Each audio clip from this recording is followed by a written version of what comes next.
Je sors d'un mariage et le problème que j'avais, c'est le sexe. Faut le dire. Je sentais que je n'arrivais pas à le satisfaire toute seule. Ça, faut le dire. Parce que si vous avez un homme qui a un appétit sexuel vraiment, à chaque fois, il le veut, il le veut, il le veut.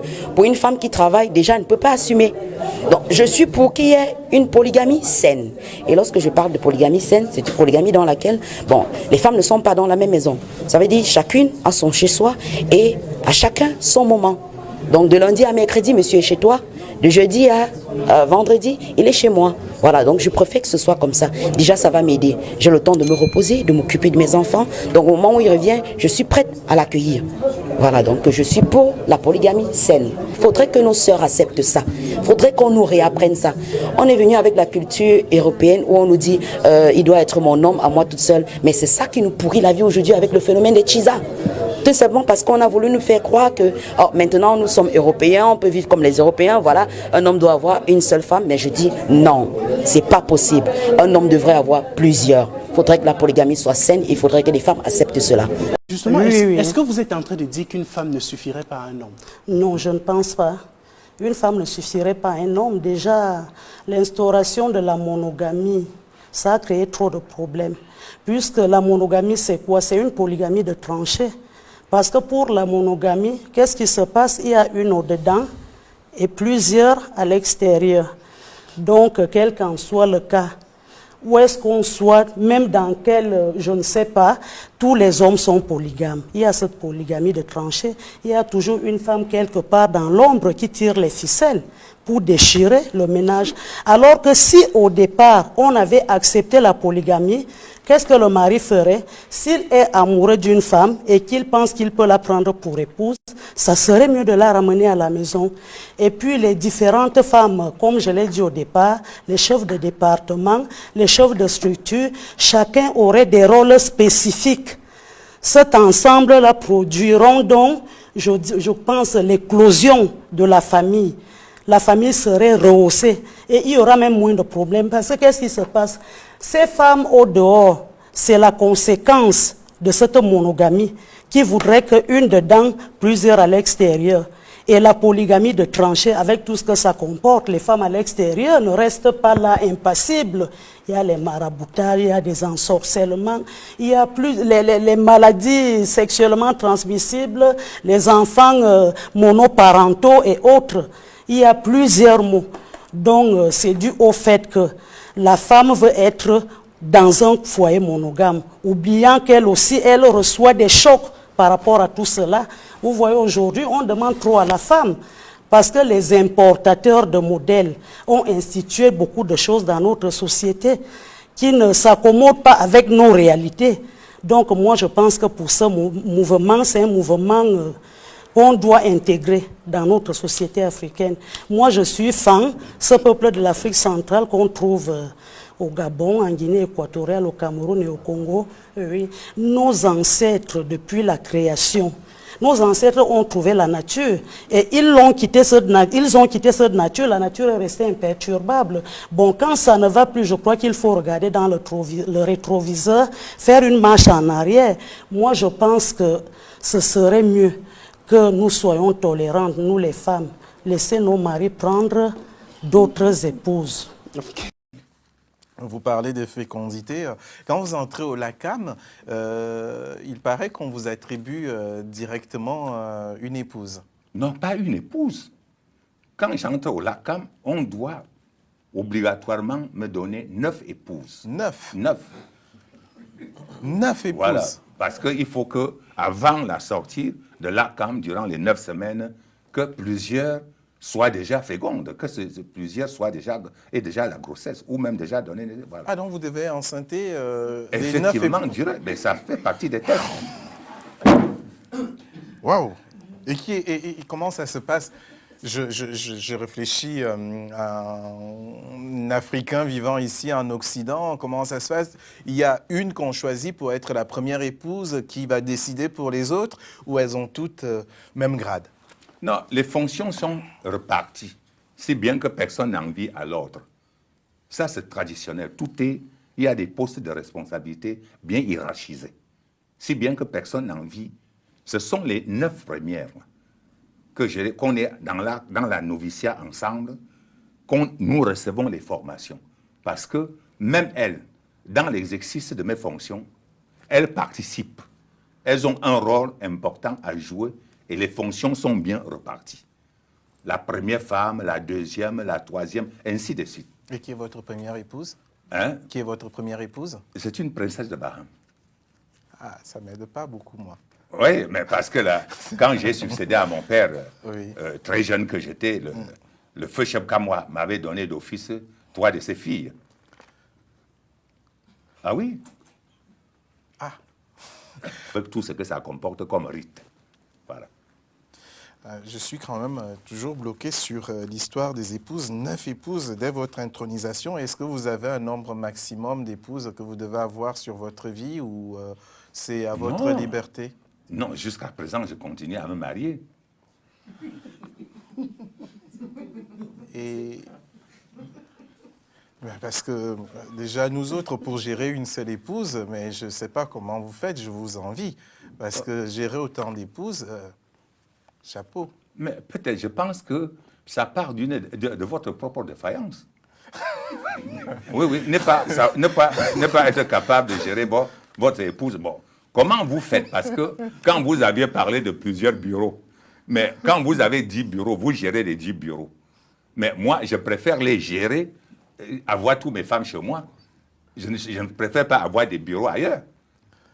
Le respect voudrait que je laisse le dernier mot toujours au roi. Les Cameroun qui sont déjà naturalisés comme Bamenjou. Alors avant de passer sur le 3e tableau, on peut avoir une idée alors sur le nombre d'enfants? Le nombre d'enfants? Oui, de vos enfants. J'ai 320 enfants, avec les petites-fils. 320? Oui. Waouh, ça calme. Oui. Alors, elles vont bien, les épouses? Vous êtes polygame? Oui, oui, polygame, mes épouses vont bien. Oui. Polygame de 2 femmes, pour l'instant. Oui, on va dire pour l'instant, parce pour que la porte reste ouverte. À l'ouest, votre père en avait 6, hein? Vous comptez vous arrêter là? Bon, voyez-vous, les gens réduisent la polygamie à une question sexuelle. Rien n'est plus faux. C'est pas votre cas? Non, rien n'est plus faux. La polygamie n'est pas une question sexuelle. C'est une question de procréation. C'est une question de peuplement. La guerre démographique arrive. Et l'Europe redoute la démographie africaine. L'Europe vieillissante.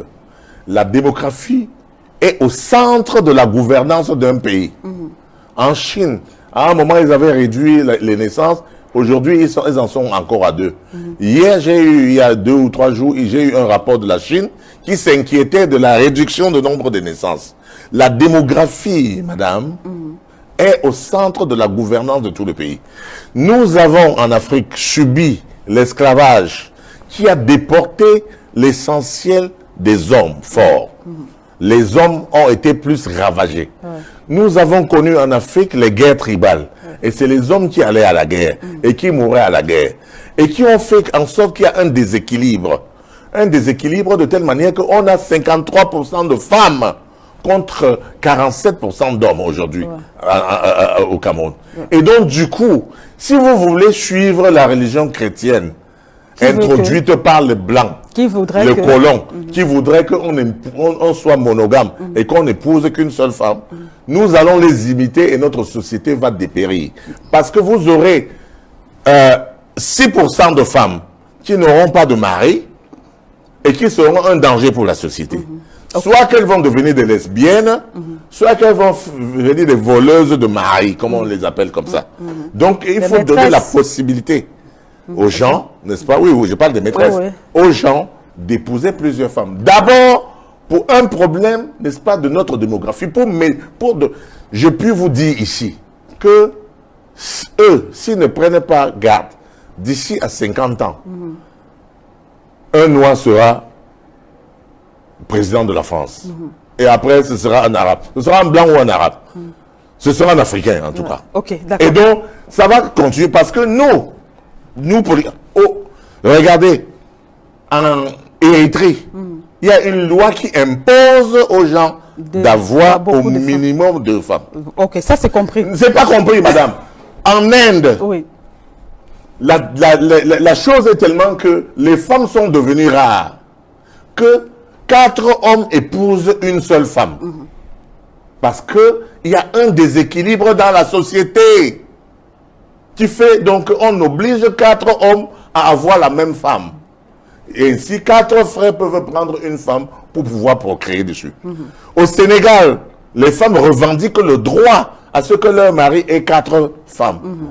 Donc il ne faut pas que nous soyons formatés par la religion catholique romaine, de l'église romaine, catholique romaine, qui vient nous dire que un homme, une femme, et que vous écoutez ça et que vous vous engouffrez là-dedans. Voilà. C'est l'État qui va en subir le contre-coup demain. Voilà. Okay. Regardez aujourd'hui, par exemple, en France, j'ai suivi dernièrement, on est en train d'arrêter des prostituées. Et d'arrêter aussi les hommes qui sortent à la recherche des prostituées. Mais j'ai dit, mais qu'est-ce que vous êtes en train de faire? Mais vous ne mettrez jamais fin à la prostitution. Parce que vous avez refusé la loi de Dieu. La pyramide démographique est aujourd'hui en faveur du taux de la femme. Les femmes sont plus nombreuses que les hommes. Et dans une société où il y a 8 millions de femmes et 2 millions d'hommes, et vous voulez qu'un homme se marie à une seule femme. Mais ça veut dire quoi ça? Parce qu'aujourd'hui en Occident, quand un homme se permet d'épouser officiellement une seconde femme, c'est fini. Il est arrêté et s'il bénéficiait d'une certaine assistance de la part de l'État, on doit couper cela. Et si malheureusement, s'il était africain, on lui expatrie, c'est fini. Est-ce que vous comprenez? Mais dis-moi, dans ce pays-là, un homme a le droit d'avoir même 10 femmes, pourvu que ces femmes soient des hommes comme lui portant des barbes. Et il fait avec eux le travail de l'autre, à l'époque de l'autre, l'homosexualité. Là, on applaudit. On applaudit. Mais quand il prend une femme naturelle, il se donne. Non, pourquoi ça? Est-ce que vous comprenez? Et aujourd'hui, on commence maintenant à arrêter les prostituées. Mais vous ne ferez rien. Vous n'allez pas mettre fin à la prostitution. Parce qu'il y a un savant français, Étienne Dinet, qui a dit une société qui adopte la monogamie comme étant la seule forme du mariage, au détriment de la polygamie réglementée, cette société connaîtra 3 conséquences graves. La première conséquence, la prolifération de la prostitution. La seconde, les enfants illégitimes. Et enfin, la troisième, les célibats. C'est-à-dire des femmes seront contraintes, seront condamnées à demeurer célibataires jusqu'à la fin de leur vie. Elles pourront avoir la vie sauve en acceptant le système islamique. Est-ce que vous comprenez? Donc nous vivons maintenant à cette époque. Pourtant, même dans la Bible, Ésaïe chapitre 4, verset 1, Dieu dit, il arrivera un moment où 7 femmes s'attacheront à un seul homme et lui diront, nous nous vêtirons nous-mêmes, nous allons nous nourrir nous-mêmes, fais-nous seulement porter ton nom pour enlever notre honte. Est-ce que vous comprenez cela? Donc c'est le contraire qui est fait aujourd'hui. C'est le contraire qui est fait aujourd'hui. Et maintenant, si on se retrouve dans une société où les femmes n'ont pas la chance de se retrouver même, de se marier, et de se retrouver même sous tutelle d'un homme polygame, mais qu'est-ce qui se passera?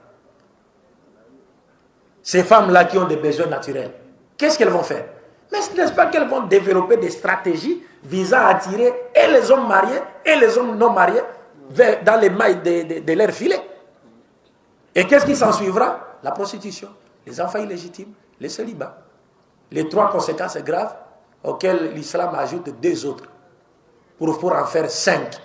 C'est-à-dire la 4e conséquence, c'est la dépravation totale des mœurs. Et enfin la 5e, c'est l'infidélité. Est-ce que vous comprenez? Tout cela parce que les gens refusent la loi de Dieu. Est-ce que vous comprenez? L'homme a la dimension de roi, l'homme a la dimension animale, l'homme a la dimension enfant. Vous, femmes, lorsque vous n'êtes pas au parfum de cela, vous aurez tous les problèmes du monde. Oui. Alors prenons une dimension assez flagrante sur la société aujourd'hui, la dimension animale. Quand vous voyez un homme arriver à taper une femme, à lui donner des bleus, vous avez réveillé son instinct animal. Comment? Il vous parle, vous avez déjà dit jusqu'à Z. Parce qu'en réalité, vous n'obtiendrez rien d'un homme au travers de la violence. Je l'ai particulièrement expérimenté. Même si vous avez raison, vous n'obtiendrez jamais rien. Si vous en prenez la violence à dire que je vais te montrer que je connais, ce que je dis est vrai. Pourquoi tu ne veux pas faire? Non. À vous y prendre comme ça, on ne peut pas. Regardez un lion. Quand il vient et qu'on lui fait aussi, qu'on lui donne l'impression qu'on est à même de pouvoir lui rugir dessus également. Oui. Comment est-ce qu'il réagit? Il réagit par la défensive. Et scientifiquement parlant, l'homme est doté d'une hormone qui, lorsqu'elle est challengée, écoutez mesdames, quand vous faites la violence avec l'homme, il ne voit plus une femme devant lui. Hein. Il voit un homme. Et quand il voit un homme, c'est quoi? C'est le choc. Tu es un homme, on se fait ça dur ensemble. Donc quand vous faites la violence, lui aussi, il se dit que, mais attends, j'ai pas une femme en face de moi là. Donc je vais réagir comme un homme. Voilà. Il y a cette hormone qui joue à ce moment. Donc utilisez un tout petit peu de sagesse. Cette même sagesse que vous utilisez dans un autre environnement. Vous respectez les pasteurs, même quand ils vous disent les choses que vous n'admettez pas. Vous acceptez. Votre patron en entreprise vous dit des choses qui ne vous arrangent pas. Mais vous vous soumettez, vous trouvez la méthode au travers de laquelle bien lui parler. Et c'est à votre mari que vous voulez. On devient la Sapiens. De tel tort, c'est dramatique. Voilà. Alors, l'homme dans sa dimension de roi, il est avide de révérence. Regardez, vous ne pouvez pas aller montrer à un roi que vous pouvez lui donner quelque chose. C'est de la même façon avec un homme à un certain moment. Il attend les honneurs, il attend les éloges. Et j'aime particulièrement un exemple. Il y a une histoire dans les Saintes Écritures de la reine Esther. Elle voulait obtenir quelque chose du roi. Mais elle n'est pas allée avec ses atouts de reine. Qu'est-ce qu'elle a fait? Elle a organisé un festin au roi avant de poser la demande. Qu'est-ce que tu installes comme environnement avant de poser une demande à ton mari à la maison? Je demande, tu fais comme... non. Le roi se sent bafoué, il sent sa dignité touchée. Il a quand même un royaume. Il a les Tchinda autour de lui qui le respectent. Et c'est une femme qui veut venir lui faire la loi dans son royaume, ça devient délicat.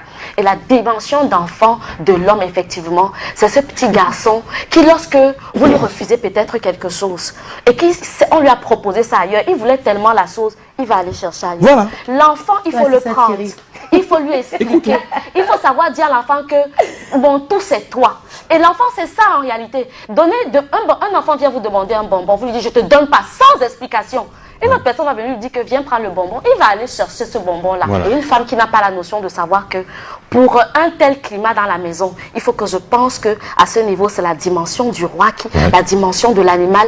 Donc voilà, il faut pouvoir manager ça. Et d'ailleurs, le thème du 8 mars nous rappelle le leadership. C'est ça le leadership féminin. Il faut pouvoir se dire qu'il y a ces trois dimensions. Il y a comment je m'y prends pour bien manager les choses, qu'il y ait un bon vivre social, etc. C'est important de le remettre. Les femmes qui veulent que leur mari change là, changez vous-même. Vous verrez qu'il va suivre le pas. Voilà. Un petit conseil, vous savez, quand on est déjà en couple, si vous êtes en couple ou que vous êtes déjà aussi marié, laissez-moi vous dire qu'il arrive des moments dans la vie de couple où il faut choisir avoir la paix plutôt que d'avoir raison.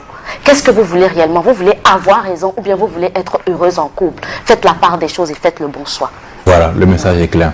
En résumé, donc mesdames, des fois, le mari peut faire une bêtise, vous lui demandez pardon. Ce n'est pas parce que vous êtes faible, mais parce que vous voulez la paix.